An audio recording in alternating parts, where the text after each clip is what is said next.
Good afternoon. My name is Barry Halverson with the Lake Lawrence Lake Management District, and this is the Lake Lawrence YouTube channel. We're here interviewing Sandy Williamson. I'm Sandy Williamson, Chair of Friends of Spanaway Lake.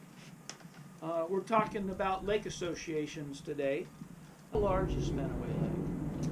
About 250 acres. Okay.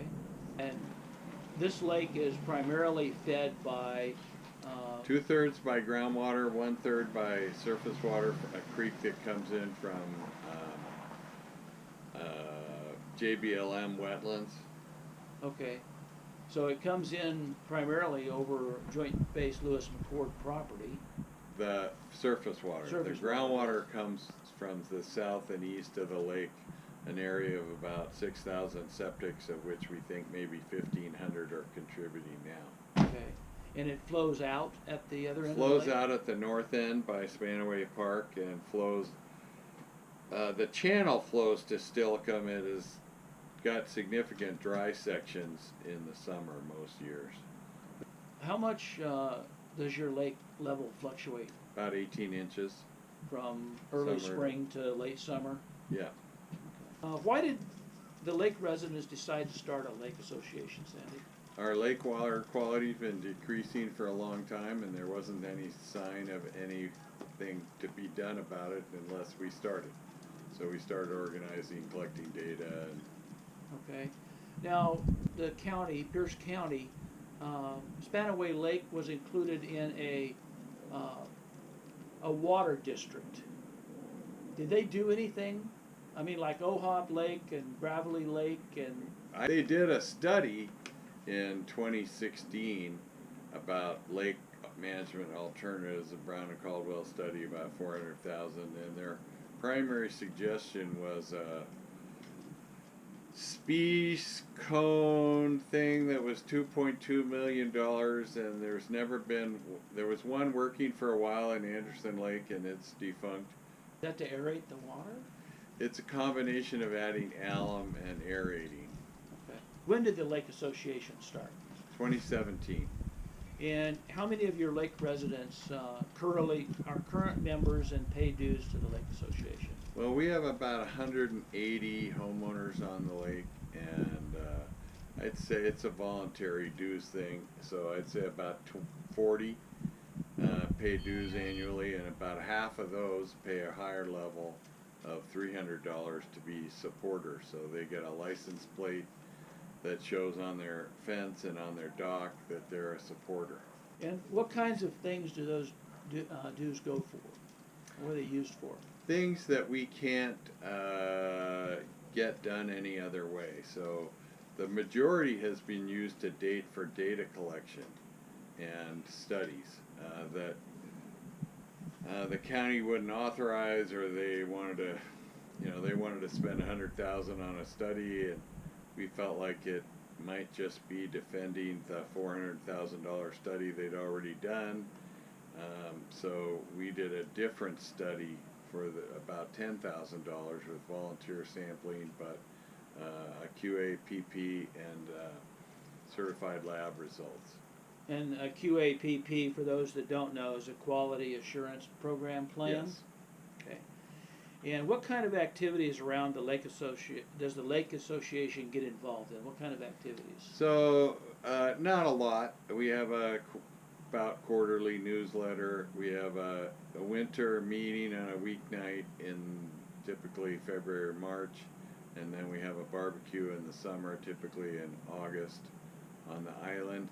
What has been the impact of the Lake Association on water quality within Spanaway Lake?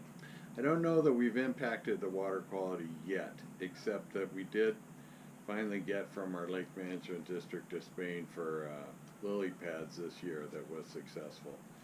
But it was the Friends of Spanaway Lake and our existence and our public meetings and whatnot that enabled 37% of residents, waterfront residents, signing a petition to create the Lake Management District. And we had to have 37% because the golf course and park is on the lake, and it's based on area, and they own 90 acres, so we had to get a lot more votes to compensate for that large area. Basically, the Lake Association gave you the contacts and the financial means to put together a program to get folks energized to sign the petition to get a lake management district started. Yep, that's pretty much a good summary. Okay, so what was that the main reason that you started the Lake Association? Was so you could get No, the sort of founder of the Lake Association was hoping not for a lake management district. He was hoping we could do it ourselves. The problem is we could get money from the government, but it wouldn't come to us. It had to go to a different government agency. So there was no way to get the resources that we needed and applied to somebody that we had some authority over. We don't have really much authority, but we do have an advisory committee. for the Lake Management District? For the Lake Management District. And We, we didn't want to give away control of the Lake Management District because Friends of Spanaway Lake's been here a long time. We're trusted. You know, we have a history and it's working well, so we wanted to have some direct input in selecting the advisory committee members. We don't have a direct input member by member, but we do have a specification that they have to, I think the county code says they have to be members of a lake association and recommended by a lake association. okay. How, if you were talking to somebody that is looking at trying to get help to take care of their lake, what would you recommend? Well, I would start with a 501c3 corporation because it's easy to set up and you can get organized, get donations and whatnot. And it's valuable because it has freedom to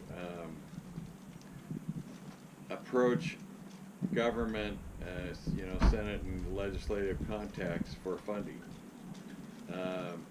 And then after that, I currently would recommend a special purpose district, but it's, we haven't done that. We found our lake management district has more limited autonomy than we thought. But we'll see. Currently it's going pretty good. Okay. And you've only had the LMD, this is your About third three, year? yeah. So you got 2 years left on a 5-year Yeah. LMD. Yeah.